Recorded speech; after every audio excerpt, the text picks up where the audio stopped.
Billy and I were kind of going over some thoughts on how we can do today because one of the biggest, largest item is accountability, and not having the accountability in play can cause your whole week to sometimes go by.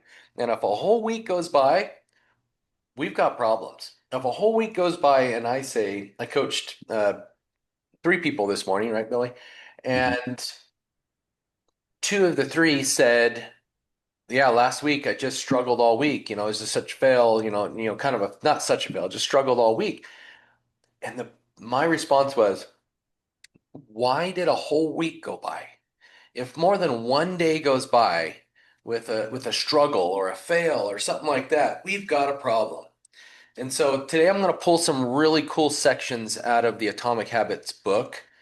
And I'm going to pull some key spots that we can really rein it in to nail it into some very key spots about that fail and how we don't let one day fails. Okay, it happens. 2 days, we got a problem. And we'll pull that out. We'll really break that down into some key spots. So, also, I don't know if you guys noticed, I just felt led. I felt led to do a weekly devotional for realtors, and doing it a little different where you're not going to just sit there and read it. It's gonna have a video attached to it, and with that video,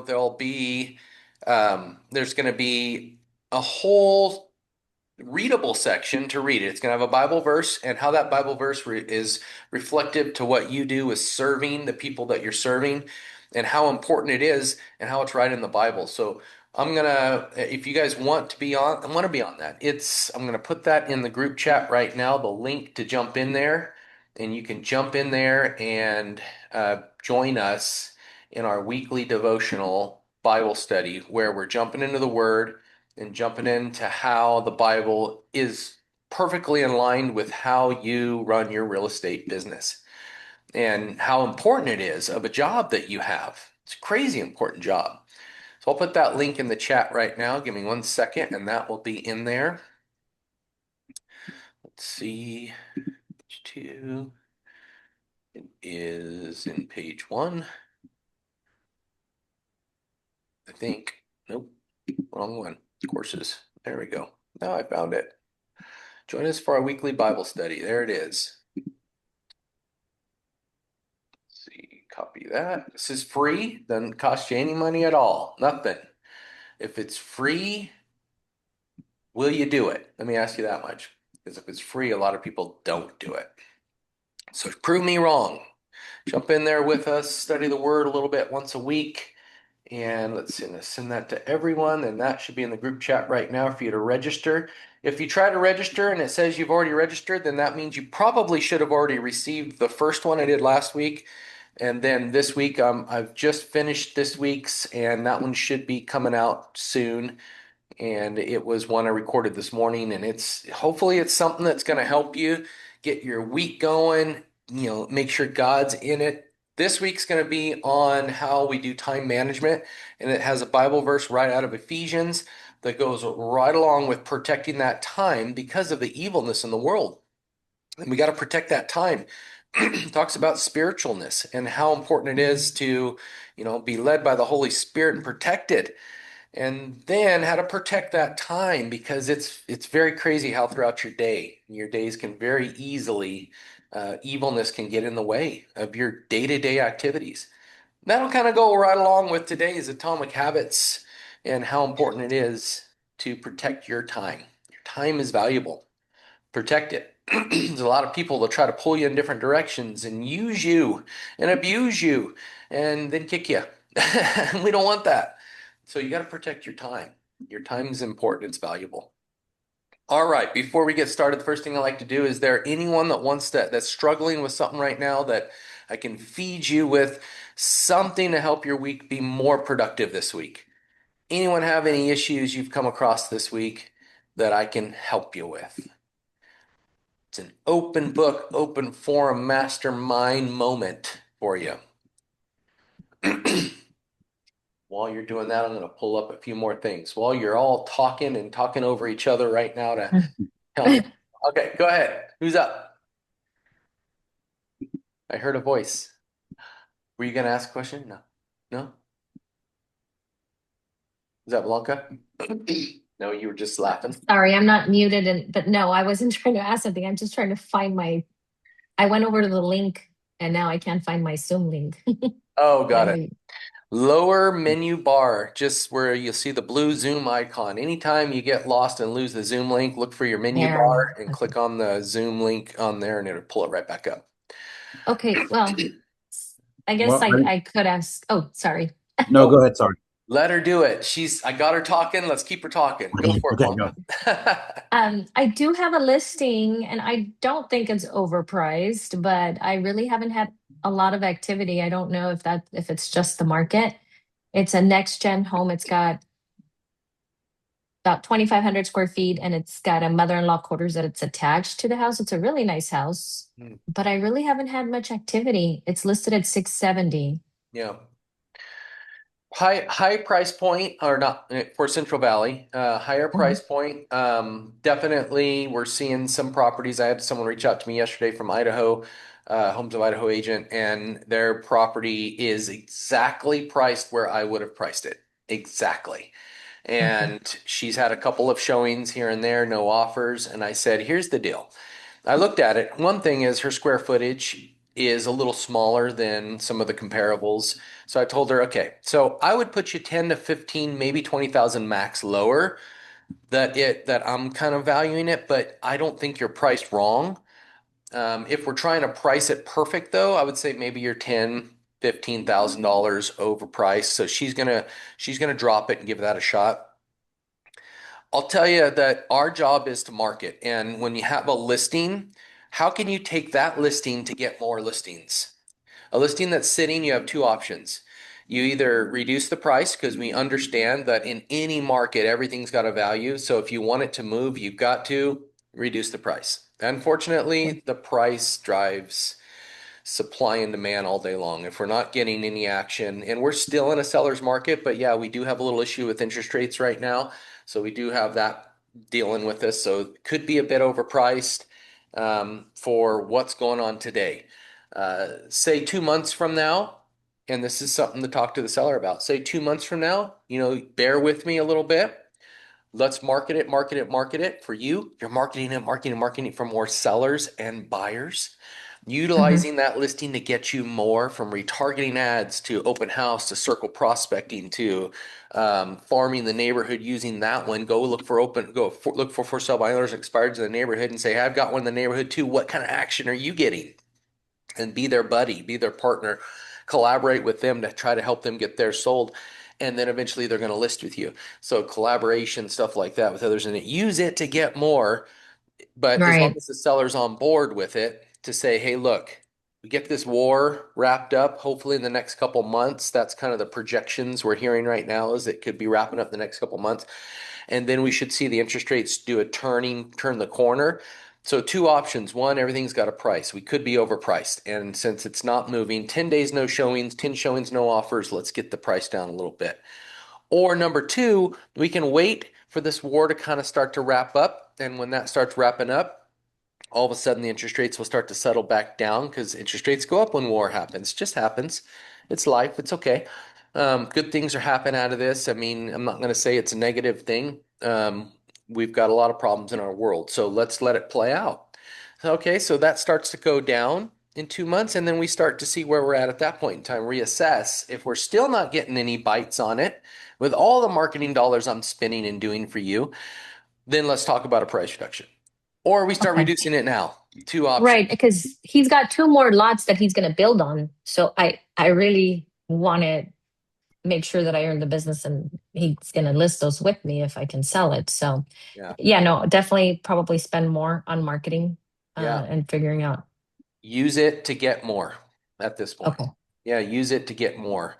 What you're going to Electricity's probably, not on yet anyway, so because I did talk to him about price reduction, and that's why he's not in a hurry. Because even if we did go into contract, it's probably gonna take, and he doesn't want to hurt that the comparables for the new ones. So I just need to be a little more you're in patient, a and then good position because you got a builder developer and the builder developer is all about the money. And so you could talk to them totally different than you can talk to a seller that has Mhm. selling their first, second, or third home, they're going to be a little more too much emotions into it. This Mhm. gentleman's not going to have any emotion. It's 100% money. So you could talk to him in another level. Talk to him like an investor. Explain what we just talked about right now. He's going to Okay. understand play in the market, using the market. Explain to them that, hey, this is what I'm going to be doing. So we have two options. We can reduce the price now, which will affect your price of your other properties, or we can wait till this war starts to subside, interest rates start going down, and hopefully sell it for a higher price. In the meantime, I'm going to be working on using your listing. I'm going to use your listing to get more in the neighborhood buyers. I'm going to start retargeting. I'm going to get a whole flex of buyers in a pool that are going to be liking your home, looking at your home, and I'm going to be working with them to hopefully line up buyers for your future properties. Right. Now we're Okay. talking like we know what we're doing, right? So, Right. I mean, I like that And plan. I've had interest on like, oh, I want that next lot because of the way the driveway is going to sit or whatnot. So I do have some contacts, but I just need to figure out how to market it better. Yeah. Okay, thank you. I think you got a great I love working with investors, Blanca. Shoot, they talk different talk and walk a different walk, and they're your people, they're in it to try to get especially multi-developments. If you impress him with your words and how you know the market and how you're watching the market, he's not going anywhere. Doesn't matter if that thing's on the market for 6 months. He's not going anywhere. He trusts you know what you're doing. Good position. Thank you. All right. What about you, Billy? You had something you want to talk about? Um, no, well, I do like that you mentioned the 10 days, no showings. Um, sorry, 10 days, no showings. 10 showings. No. And what am I saying? Am I saying that right? 10 showings, no offers. Yep. Yeah. 10 Anyway, days, no showings. um, 10 showings, no offers. Yeah. there you go. Yeah. No, I was saying that maybe I was just going to chime in if nobody was saying anything, but I was telling you how I was struggling with, balancing, this morning we're talking about balancing our accountability and meeting our metrics, but also trying to um, manage a personal life and kind of just I wanted you to talk about that a little bit. What we Mm. talked about this morning. Yeah. So good. But the accountability was the biggest thing. Yeah. So good. When you're dealing with your personal life and everything that's going on, I mean, the most important thing is remember that you have two options, right? One is you go to work for someone else. It's the easiest option, simplest option. It's not a bad option. There's a lot of really good jobs out there that'll pay you really good. Some of them will probably pay you what you're making right now as a real estate agent, or maybe a little better. You get to go to, and here I'm talking to you out of being a realtor. You think I am, but I'm going to switch it up on you in a second. You go to work for someone else, right? And you have a personal issue. You have an unfortunate divorce going on, or you're dealing with child support stuff, child hearing stuff like that that we all do not want to see you have to go through in life.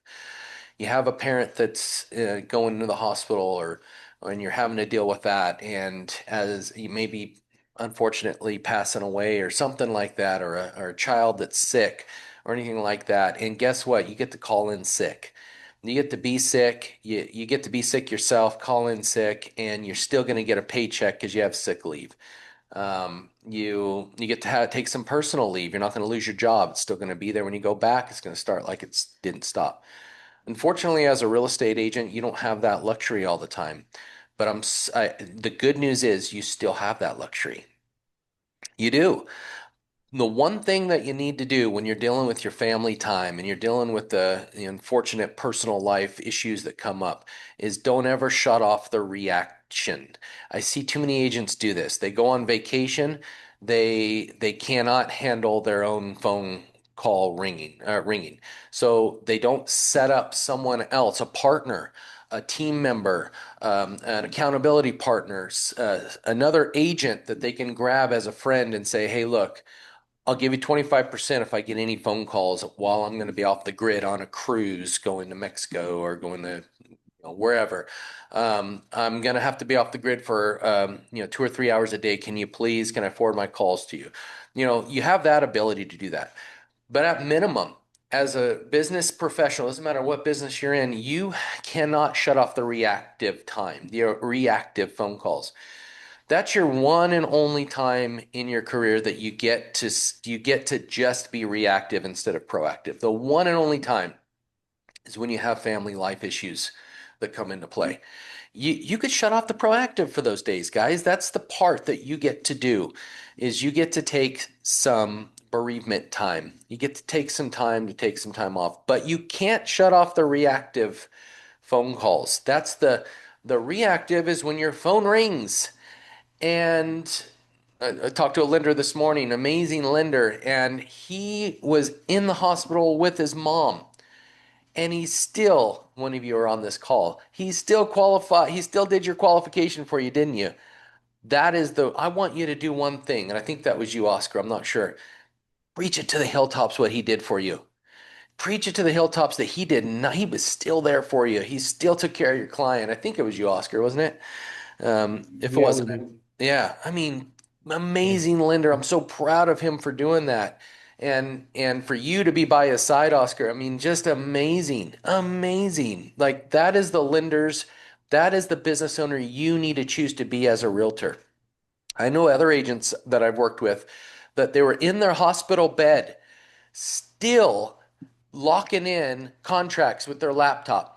I'm one of them. I had a hip replacement. I'm sitting in the hospital bed, and my wife's like, "Why is your laptop? You're on narcotics right now." And I said, "Yeah, but I've got to get this deal locked in, or we won't have any food on the table."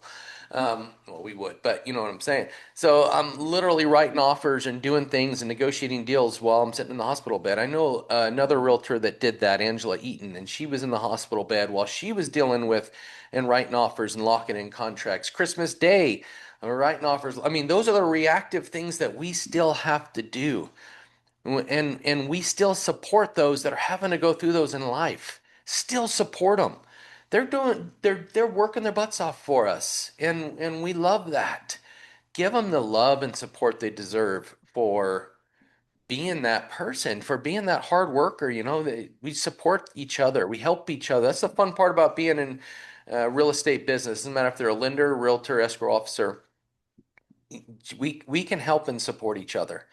Doesn't matter if they're on your team or not off on your team, or they're part of your support group or not part of your support group. We still support each other. And it doesn't matter if you're in your brokerage or in another brokerage. Support each other through the difficult times in life that we go through. We're in a really cool industry where we get that opportunity to do it. Help each other through it. But here's the cool part. As a real estate or a business owner, you still get to take that time off. Just most important thing is don't shut off the reactive. Understanding you're going through a really difficult time in your life, and it's really difficult when a family member passes away. Pass that phone off to someone else. You're a business owner. You have to, I mean, you still need to feed yourself, or you're going to go to work for someone else. Let someone else handle your calls. Find a partner, find a team member, find another agent that's willing to work with you and help you. That's the support you seek in life, is that other person that you have to lean on when you're in your tough times, that you can hand your phone to and say, "Hey, answer this for me. I got to get off the grid. My mom died, and this is the most difficult time you've ever had in your life." The important part about having business partners is being able to do that. That's too much. I said too much on that. Anyone have anything they want to add to that? Hey, Sean, I was thinking about it. Um, I think a lot of things that we, or at least as a new realtor, as just a consumer of things, I think of, oh, I went to a really good restaurant. Let's leave a review. I went here. Let's leave a review. But in that situation, even though, as an agent, you're not really the client for that lender, but he did the agent a solid. That's one of those things to reach out and think, hey, do you have a review link? Let me say something about you, because Yeah. as an agent, we go and we think, oh, you look at all the clients that have good things, but when you see realtors in there saying, oh, here's really, he did me a solid, he did this, he did that, then you start looking and you're like, oh wow, I want that guy on my team. I want to work with them.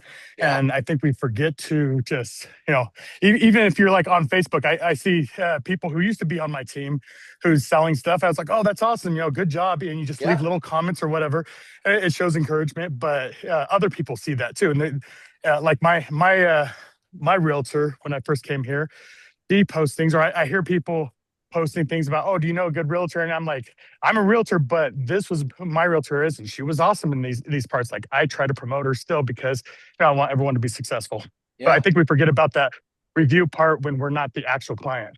Yeah, shout outs, sharing people's stuff. Yeah, it doesn't matter if they're on our team or not on our team, or they're in our brokerage or in another brokerage. I mean, sharing and loving on them and their successes, that they're gonna repeat it for you. Leaving them a review, leaving someone a review. I've given lots of different agents in different brokerages reviews on their page to help them doing things for free. We've got like on our team. I want to say in the last 3 or 4 months, we've a lot of agents. We let them do it for free, and we brokerage the brokerage took a small fee, smaller fee than normal, and we took nothing. Just pay the fees, guys. That's all we care. We don't care. It's not about the money. It's about the love and the help and the relationships that you have with all these people you're working with across the nation, with you're working with in other, states. You really want to help each other, and you're not going to always get paid on it, and that's okay. But in the end, later on, it's 10 times fold. It's going to come back and help you in the end. All you got to do is ask me. Just say, hey, this one here's taking too much. I would love to be able to get more out of it. Is that all right? Heck yeah. I don't almost every time, almost 100% of the time, the answer is yes. You help each other, guys. You lift each other up. Other partners in the brokerage, you go out and show some houses for them for free. I usually say $100 per door, up to $500 max. But there's been times where I said, hey, I'll go open that door for you, and just do it for me next time, and we help each other. Another brokerage has asked that, hey, would you mind opening that door? You have any agents? I've had other brokerages call and ask, do you guys have any agents that will go open a door for me? Let's check. And you guys have seen it. I've posted it and blasted it out. Pick each other up, lift each other up, help them through some situations. Thanks, Paul. Love that. I'm going to jump into the atomic habits. Let's get into the fact that we fail, and sometimes we need to fail forward, not fail backwards. So let's jump into this real quick. Right out of the atomic habits, it says the never miss twice strategy. Never miss twice strategy. The rule is a mental safety net. Mental safety net designed to protect your momentum. Um, Went over some coaching calls this morning, and I'm going to shout out Billy for a second. So Billy has a threshold. Billy, can I share yours real quick? Are you okay with that? Sure. Like, Yeah, sure. heck yeah, because I hit my numbers, and I'm going to you guys. This is my coaching platform for paid coaching clients that we use, and Billy has been nailing it. So this is his goal is 20. That's his goal. 20 contacts a day. That's his goal.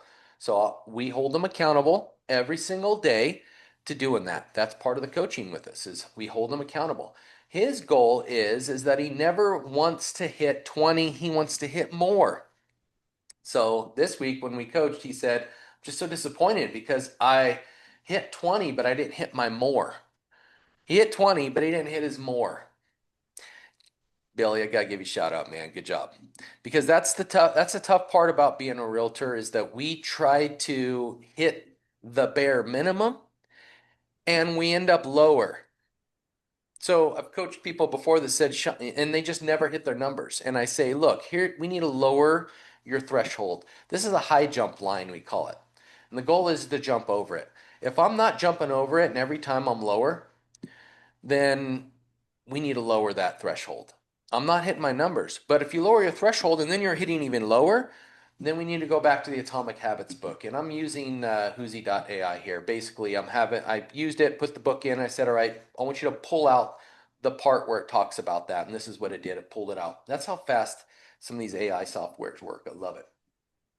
And so it says right here is that you have a mental safety net to protect you, to protect your time.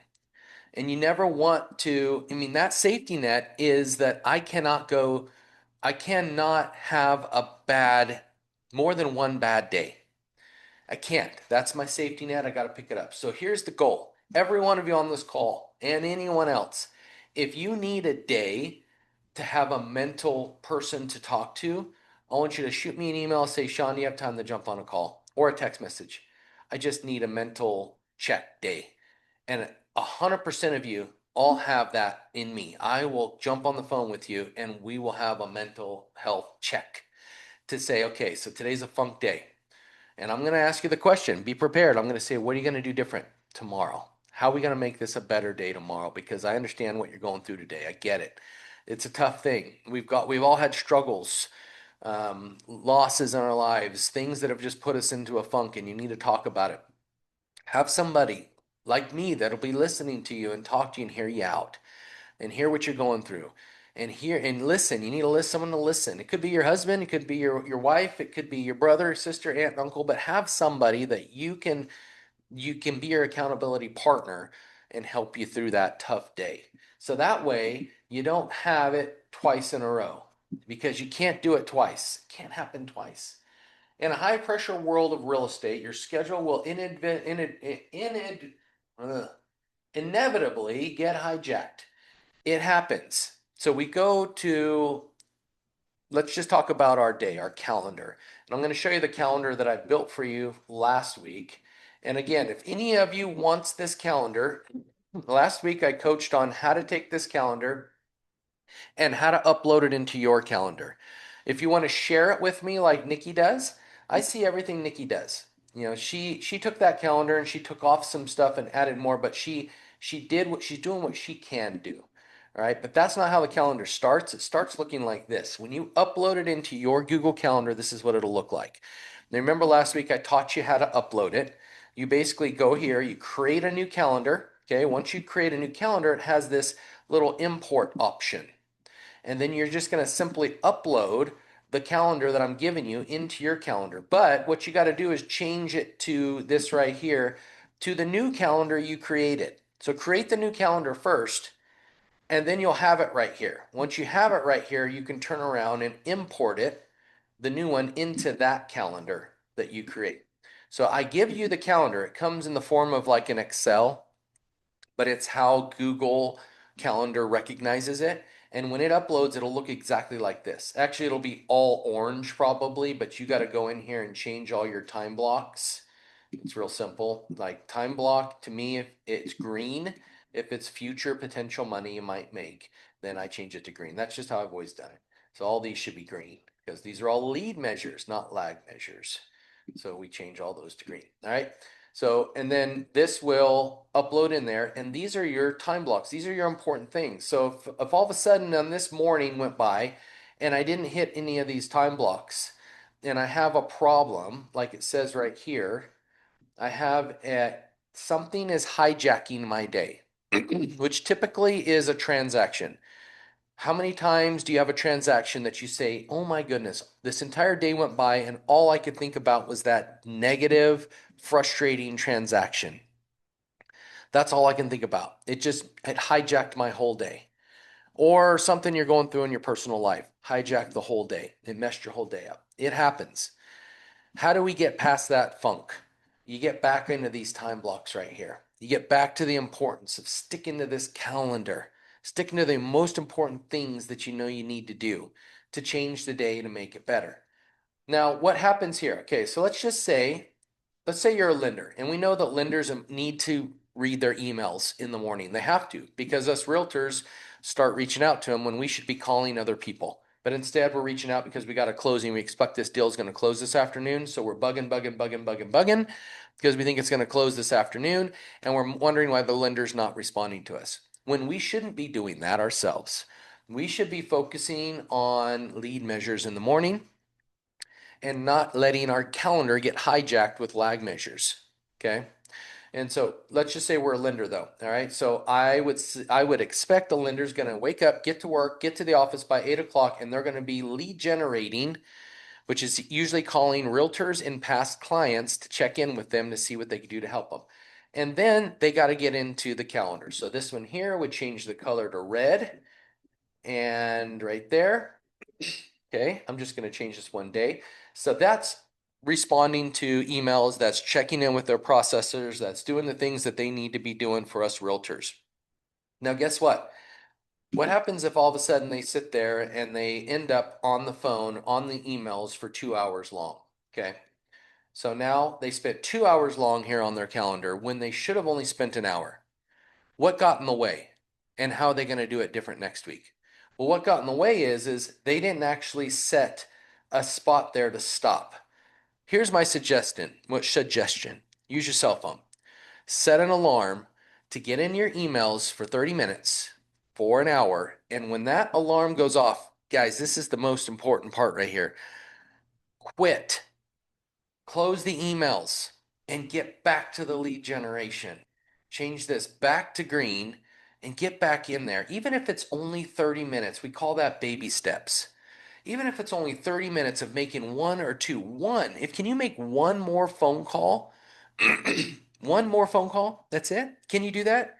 Yes. The answer is yes, you can. Can you make two? You can. Can you make five? You can, but most people are going to struggle with the five. How about 10 or 20? That's where you should be, 10 or 20.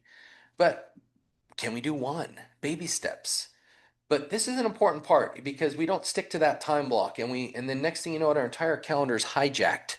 And now we spent 2 hours looking at our emails or doing something else or doing the laundry or mowing the lawn when we should be sitting in the office working because this is a full-time job. Full-time job that you decided to do as a realtor. Otherwise, you're going to go to work for someone else. It's going to happen. Let's get back over here. I barely made it to, I didn't even make it past the first one. Okay.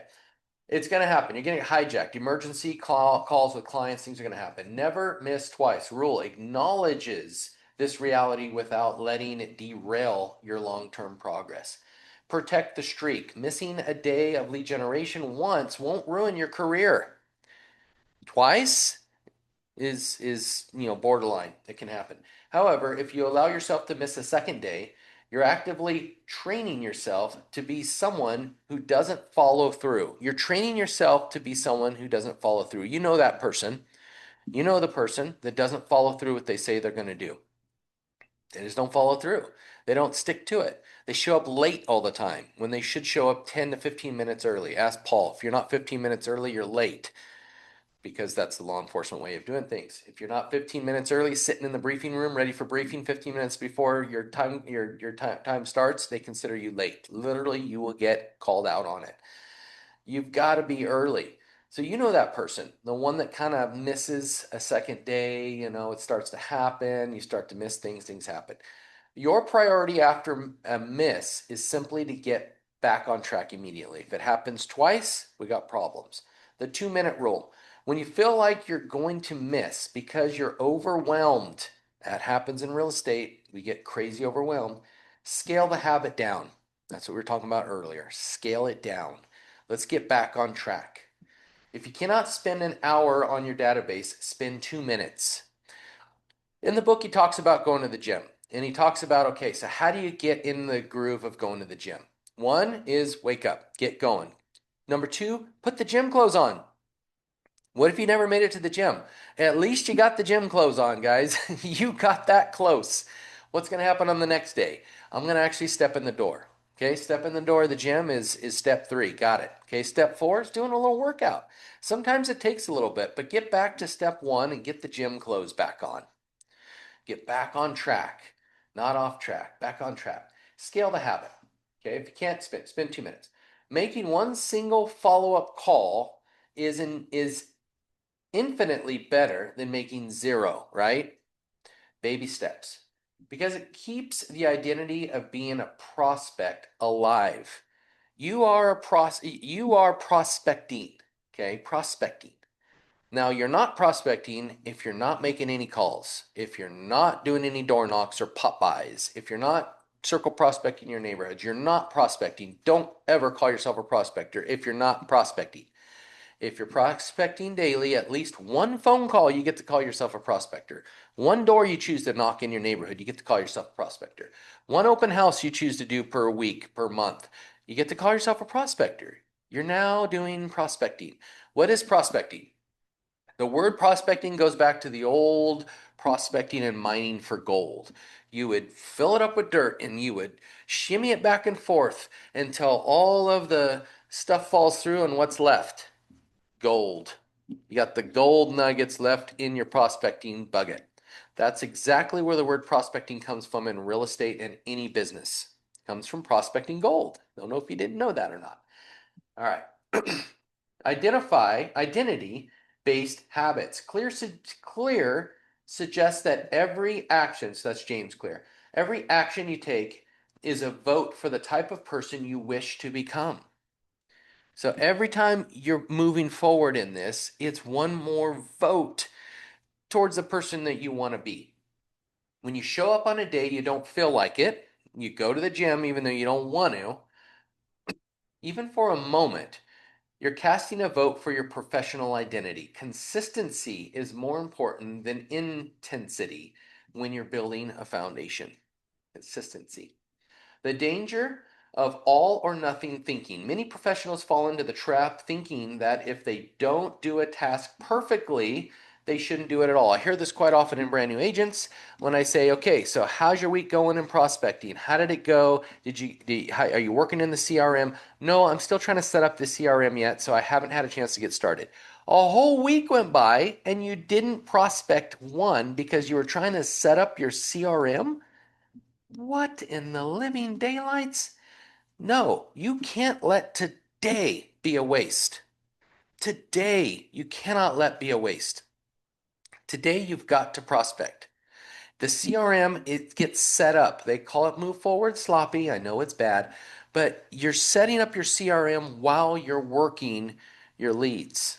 Setting it up while you're working your leads. I know a lot of you are using um, is using Bold Trail. So we'll log into Bold Trail real quick. So today is brand new. I've never been in Bold Trail before. I could sit here and set up my website. I can get caught up in where I'm at. There's all this stuff I could be doing, or I can simply get in here and say, okay, I have a whole list of people I need to add in here. So I'm going to get in there and I'm going to add the name, email address, phone number. Okay. Do they allow me to call him? Yep, they do. They allow me. Yep, it's my brother. Okay, great. I'm going to put his address in there, my brother's address, because I want to set him up eventually on what we call an e-listing alert in there. Okay, so I'm going to set his address up in there. Is he going to be a buyer or seller? Eventually, hopefully, he's going to be both. And hopefully, he uses me, which he did. So obviously, I did something right. What kind of lead is he? Is he my sphere? Yep, sure is. Okay, great. I can manually put it in here. So I can say this is Sean's SOI. Okay, got it. Got it. Okay, so now I got that in there. Who owns it? Well, I don't think you would have this option, but in this case, I do because you may not have the ownership option. I'm not sure if you do because that might be a broker tool. And then you have a campaign. Are you going to set up a campaign for him? Do you have one ready? Oh, I cannot do this. I can't call him yet because I don't have campaigns set up. No, don't put a campaign in there. Move past it. Okay, great. I'm going to save it. Okay, now that lead's going to pop up in here. I'm not saving this one because it's a fake one. It's going to pop up in here, and then I'm going to go down here. Let's just go to, okay, we'll go to Jeff Carlson. This is a lead that popped into my system. All right, so now this is what's going to pop up once I enter that name. Okay, ready to go. I've got all this over here, so now what am I going to do? I'm going to pull up my notes, and I'm going to call them. Prospecting, I'm going to call them, at least one. I'm a brand new agent, just started my business. I'm not messing around, guys. I got into real estate to be a real estate agent, to sell real estate to people, hopefully people I know and I trust. They're my biggest fans. A day can't go by without calling your biggest fans. Somebody in your biggest fans list. Got their name in there, got their address in there. They're in my CRM specifically right now. I got everything in there. I'm going to call them and I'm going to leave a note about what we talked about. Okay, really quick. Your notes should not be, okay, I got off the call. Now I'm going to spend 10, 15 minutes leaving a note. No. While I'm on the phone with them, I have it up on my computer. That's why you go to the office. Use your computer. And I'm going to be leaving a note while I'm talking to them. Within 15 seconds to 30 seconds max after that phone call is ended, my notes are done. Don't spend an hour leaving notes. That's over exaggerating. I'm not saying an hour, but if you spend 10 minutes, we got a problem. It shouldn't take any longer than 30 minutes for me to wrap up these notes. Okay, then I'm going to save the note and I'm going to go over here to my tasks and I'm going to leave an alert on when I'm going to call them again. Specifically, no longer than maybe 3 months. 1 month is great. I'm going to call him within 1 month. But if I have my system set up, my system's going to be emailing him or her on a monthly basis, maybe bi-weekly basis, and I'm going to be in possibly maybe some occasional text messages I'll send them, stuff like that. But at the very, very most, March, April, May, June, July, August, September, at the very, very most, I'm going to be calling him every 6 months. Okay, him or her every 6 months. Okay, there we go. Okay, save it. And what time do I make my lead generation calls? At 8 a.m. Bam, bam. So now who's it going to alert? What am I going to do? Follow up, check in, whatever. Check in. I'm going to leave a note, an alert, save the task. I'm done. Move on to the next one. Add a contact. Start over. Now, your phone calls should only be 10 minutes, but here's the important part. And when you get my devotional Bible reading that I'm doing, when you get that, I talk about this one in detail this week. Some of these phone calls might take 30 minutes, might take 45 minutes, because when you're nurturing your relationship with your people, you're going to find they've got problems in their life and they needed you to call. How many of your people right now need to hear from you and just need a friend? And that's going to happen. That is the blessing where God is working through you as a tool. You're a tool in God's tool belt. He's working through you to talk to his people that need you. It may not turn into a real estate deal, and that's okay. That's fine. Our ultimate goal is God's glory, is letting God work through us, right? So let him work through you and talk to him for 45 minutes. So maybe I only got that one call in an hour. That's okay. One call. Go back to James' clear book. I at least did one, and I wanted to do 20 today, but I got one. Tomorrow, I'm going to shoot for 40 because I got to catch up. But if you get that call, guys, where someone needs to hear from you, they need some love. That's the magic of what you're doing here as a realtor. You're nurturing your people. You're nurturing your relationships. You're loving on your people. And some of those calls will go long. Don't get real estate salesy in it. Don't do it. It's a fail. You're making yourself look bad. But in the beginning, if it's a normal call like normal guys, you're a realtor. Plug that you're a real estate agent. Make sure they know you're a realtor. You just got your brand new in the business, just got your real estate license. You're pumped and excited. You're part of this really cool brokerage that we provide a lot, or I'm on a team, then we provide a lot for our people. We have a lot of support and love. Whatever it is you choose to do or you are, tell those people about it, about your venture that you're doing in your life. And let them know. And that's the goal. And then try to make it no more than a 10-minute call max.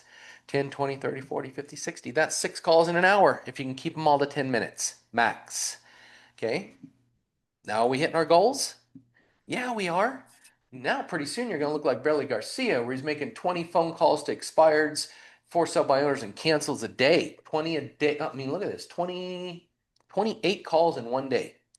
Way to go, Billy. Good job, man. And he converts a lot. He I converts a have a lot. question. Yeah, Blanca, go for it. So that's 20 actual contacts or 20 calls? Because a lot of times you call and call, you get no answers. I commit to the calls, just the calls, because the connections Okay. are. I mean, I'll if you don't mind, Sean. Yeah. So 100 is the minimum for the week. 100 Okay. calls, Working 100 on dials. 100 100 dials. Yeah, Dials. sorry, 100 dials. So if you connect, because sometimes those calls can, you stay on a conversation for 5 minutes, 10 minutes. If it starts to get a little bit longer, you have to kind of cut it down. But um, I've been on average getting about one list the last 7 weeks, one listing per week. So it's It all about. works. It works, but it is also about the consistency and the accountability. Mm. Where it's at. It's the consistency right out of James Clear book right there. It's the consistency right there. I mean, everyone does it different, Blanca. So he chooses for dials. I like dials are good. You had at temp dials. Do you leave voicemails, Billy? I no. Okay. That's a good way to do it. Uh, I wouldn't leave voicemails. I wouldn't. I don't leave voicemails because it kind of. Unless they're your SOI. If they're SOI, Yes, leave a yeah. voicemail. For sale by owners and Typically, what you see expireds. is that people don't want to be bothered. But it's so if you leave a message and tell who they are, they have every reason to not call you back. So And to block your number. yeah. Right. If you're calling physicals expireds or Yeah. right. Yeah. But if it's your SOI, leave a message or send a text message. Yep. Follow up with Now, a if it's text. a property that I really want, then I'm like, oh yeah, this is a really great property. I really want this one. I'll call 3 times a day. Well, I'll call, sorry, 3 contacts a day. So one call in the morning, one call in the evening, and if they don't answer in the evening, I send a text message in the evening. Um, but that doesn't mean that you don't call the next day. You still continue Yeah. to call the next day if you really want it. Yeah. I uh, did this training probably probably 4 years ago now. And this lady had so much success doing this is she would do five phone call dials to the same person per day and wouldn't leave a message until the fifth. On the fifth call of the day, it was towards the end of the day. So by then they've had all day long to answer this call. So now they've seen this phone ring them 5 times today. That was her number, secret number five. Um, on the fifth call, she would either finally leave a voicemail or follow up with a text message. And she had really good success getting people on the phone because typically it wouldn't take 5 dials to do it. But if it did, she'd leave a voicemail on the fifth of the day, fifth dial of the day. Think of it the other way. Like, think of it in reverse, right? And I'm guilty of this, and sometimes I shouldn't answer, but because it's spam. But if a number calls you 3 or 4 times a day, you're like, this has to be important, or somebody really wants to talk to me. So then you answer it. That's typically what I do. Um, so I think it's the same thing. Is like when people see that you've called 3 or 4 times, you know. And the other thing too is if they hang up on you and they say no right away, don't hang on to that. Just go to the next dial. Yeah, move on. So good. Good I was question. uh Good follow up. I was driving home this morning from California about, I don't know, 3:30 this morning, and I was listening to a podcast, and someone was saying to build up whatever AI you're using, let them know what it is you do, and then get a some kind of a app where it dictate records and dictates your phone calls, and then upload that dictation into chat and have them uh, basically coach you. Have chat look at it. What can I do better? And they'll give you feedback and give you a script back in return of what was your strengths, what were your weaknesses to work on this, or maybe say this, and just using AI at our advantage. And he was saying that it takes, after a phone call, it takes all of like 90 seconds to get your feedback back and to look at it at the highlight for your next phone call that day. I like that. That's really good. So good. Reflection. Reflection is good. It's good to reflect at the end of the day and seeing how it went and if you feel it was a successful day. Some people journal. If I go over here to our coaching platform, I've got a journal tab in here for people to journal. Journal the days. How did it go? What got in the way? What are you going to do different? Talk about the negatives and the positive. The more you think about your days, the more a day is not a waste. If you find yourself getting to Friday and you look back at the week and you say, what in the heck happened this week? You never reflected. You never took a time to slow down. There's no fires in real estate. When my phone rings over and over and over again from one realtor, a lot of times I'm like, I need to answer that, but I'm in a coaching call or something, and I know that they think there's a fire going on right now. By the time I get off my coaching call and call them back, they're like, oh, yeah, no, we got it figured out. We're good. It happens so often.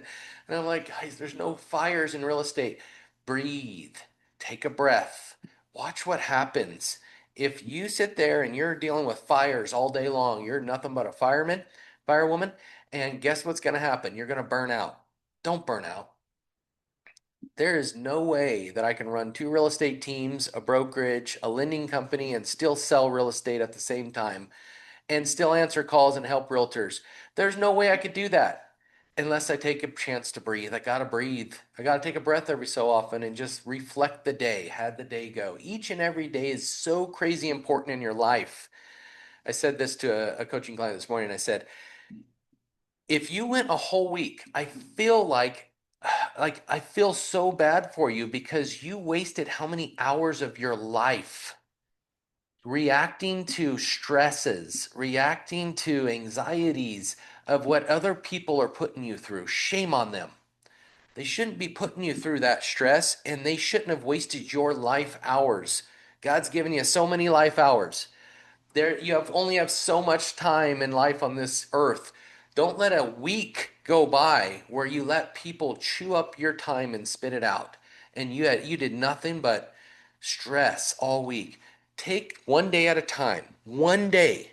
And if it's a failure, think about that day, reflect on that day, pray on that day, and the next day is going to be better.